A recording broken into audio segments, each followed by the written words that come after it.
আমি মোহাম্মদ শিমুল ইসলাম, অধ্যাপক ইসামউদ্দিন আমার চাচা হয়। আমি ছোটবেলা থেকে চাচা হিসেবে যে সত্যাধিক ভালো মানুষ, এবং ছোটবেলা থেকে তার আচার ব্যবহার এবং কথাবার্তা চলাফেরা সব দিক দিয়ে সে সবার চেয়ে আলাদা।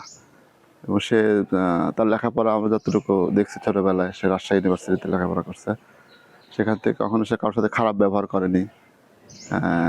সে সবসময় মানুষের অমায়িক সুন্দর ব্যবহার, ছোটদের সাথে স্নেহ করে, বড়দের সম্মান করে। এখন সে পাবনা ২-এর এমপি পদপ্রার্থী। সেখানেও আমরা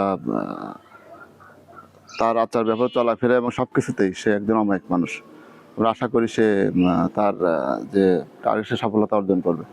সে এমপি হিসাবে হলে পরে দেশের এবং পাবনা তথা পাবনা ২-এর উন্নয়ন হবে নিঃসন্দেহে এটা। কারণ তার জীবনকালে যতটুকু দেখছি সে দেওয়ার জন্যই চেষ্টা করছে এবং সে দেবে, এটা আমরা বিশ্বাস রাখি।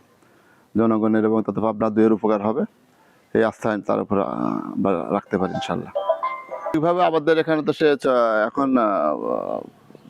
যতদিন ছিল এই এই বাড়ি, গ্রামের বাড়িতে, সে নিঃসন্দেহে সমাজের নেতা হিসাবে সে বেশ ছিল, এবং সমাজের নেতা হিসাবে সবার চেয়ে আলাদা ছিল। তার ব্যবহার তো বললাম, ব্যবহার এবং তার যে সমাজের পরিচালনাতে ছিল, সে এখনও সে আছে এখানেও পরিচালনাতে, সে তার সবার চেয়ে আলাদা। এবং সে সব কথা, শেষ কথা হলো,